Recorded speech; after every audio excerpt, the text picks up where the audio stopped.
You've sung these words 1,000 times, rock-a-bye, baby, cradle will fall, believing it's just a lullaby.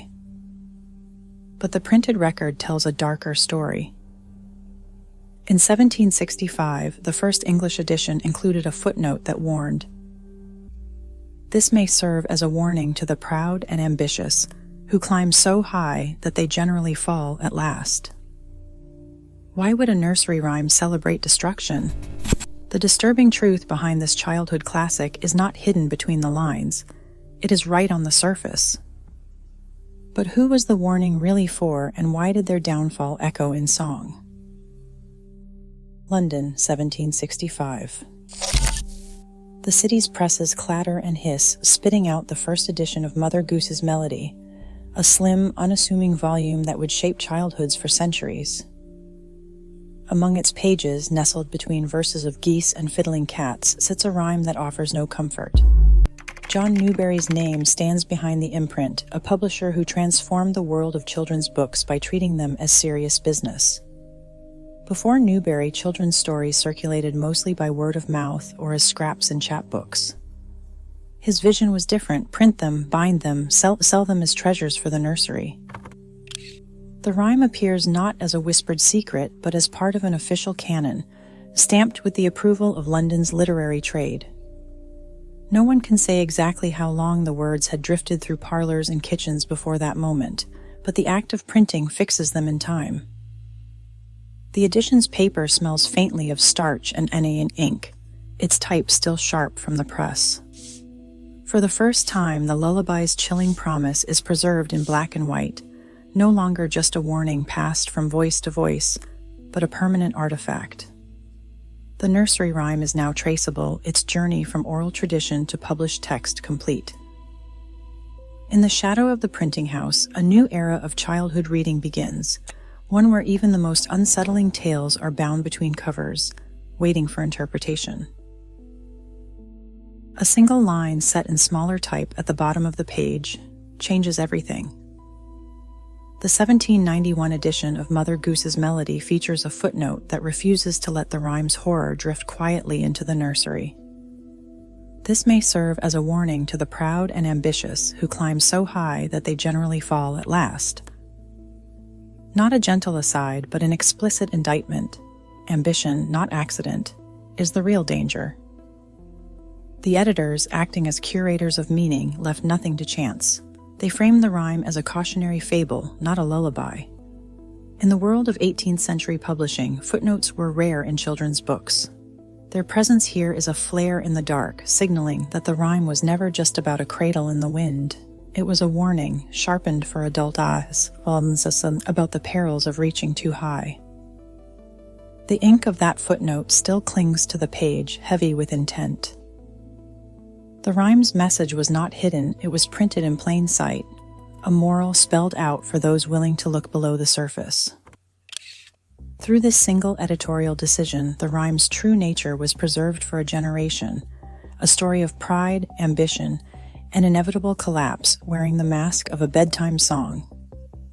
The editors didn't soften the blow. They handed parents a riddle with the answer already attached, daring them to see the fall coming before the bow ever broke. June 10, 1688. The air inside St. James's Palace is thick with the scent of candle wax and damp stone. Courtiers crowd the narrow halls, their whispers echoing off cold marble. Mary of Modena, Queen of England and a devout Catholic, has just delivered a son, James Francis Edward Stuart.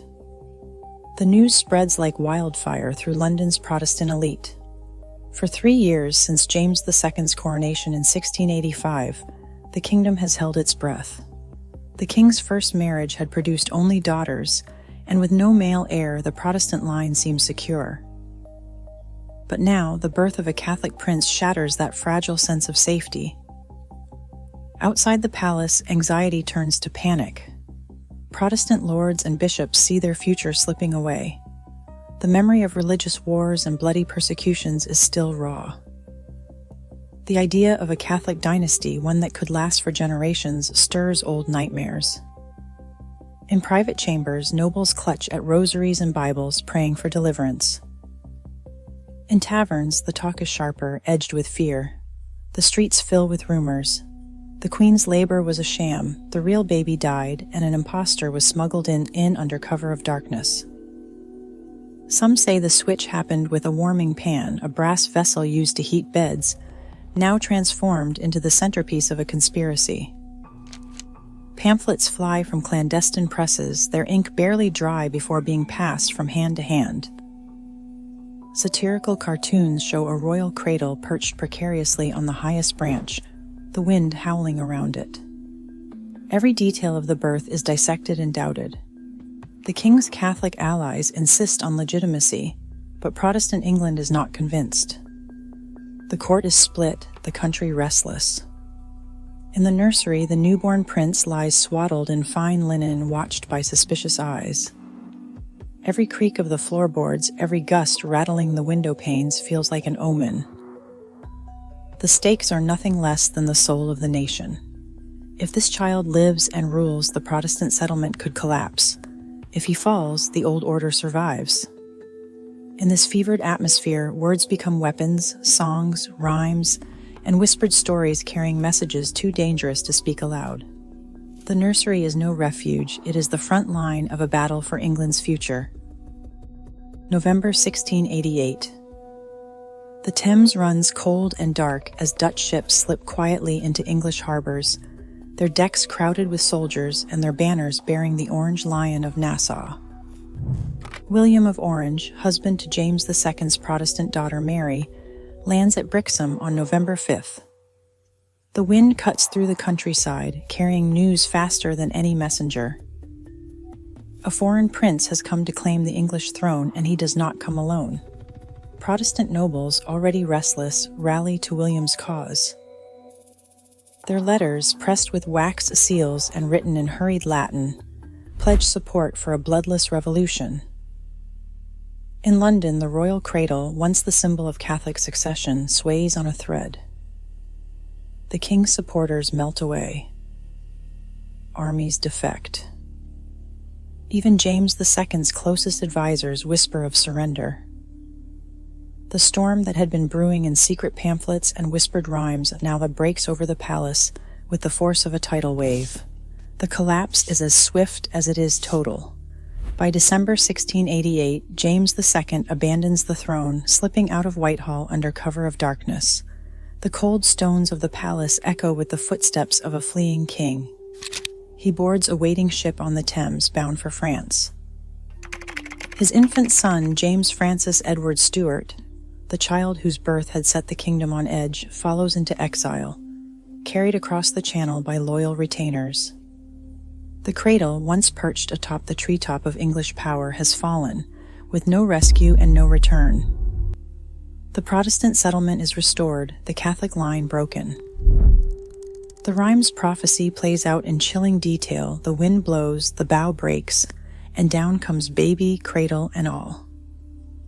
For the Protestant victors, the outcome is cause for celebration. In taverns and drawing rooms, the rhyme is sung not as a warning, but as a triumphant jest, a coded anthem for those who had watched the Catholic threat teeter and crash. Each line is mapped to recent memory. The treetop is the throne, the wind is William's invasion, the fall is the exile of a dynasty. The rhyme survives because it is more than a lullaby. It is a victory song, its melody carrying the taste of political revenge.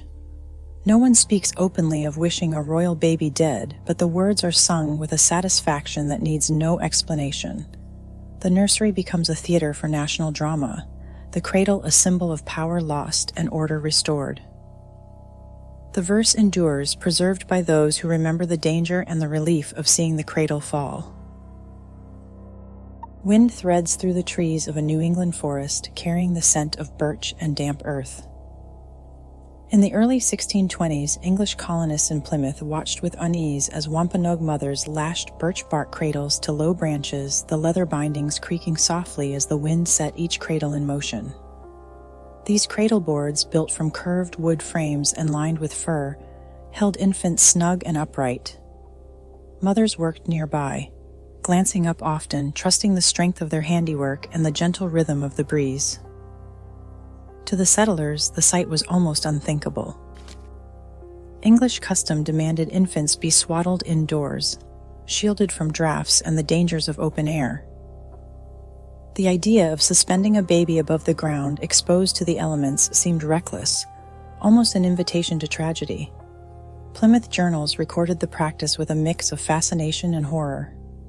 One account described the savage manner of leaving children to the mercy of wind and tree, unable to imagine that the cradleboards were engineered for safety, not neglect. The birch bark, peeled and softened over fire, was both light and resilient. Straps of deerskin or woven grass cradled the baby securely, while the swaying motion soothed restless cries. For generations, these cradles hung quietly, watched by mothers who understood their design far better than the newcomers ever could. English anxiety ran deeper than mere confusion. Colonists believed that exposure to wind brought sickness, that a fall from a tree would be fatal. Every gust became a threat, every creak a warning.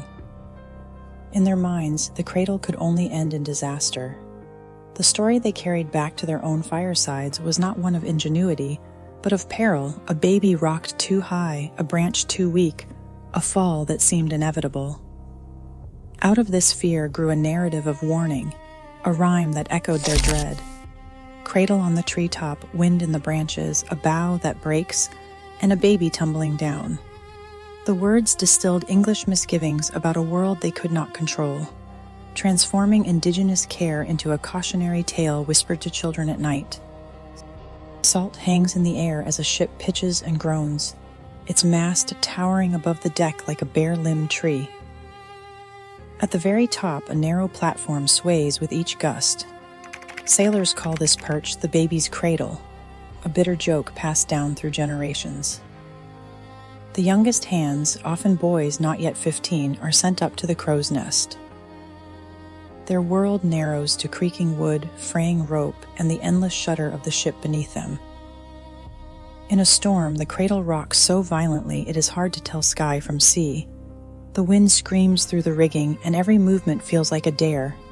Ship logs from the 1600s and the 1700s record the price of a single mistake, a slip, a snapped rope, a mast that gives way under the strain.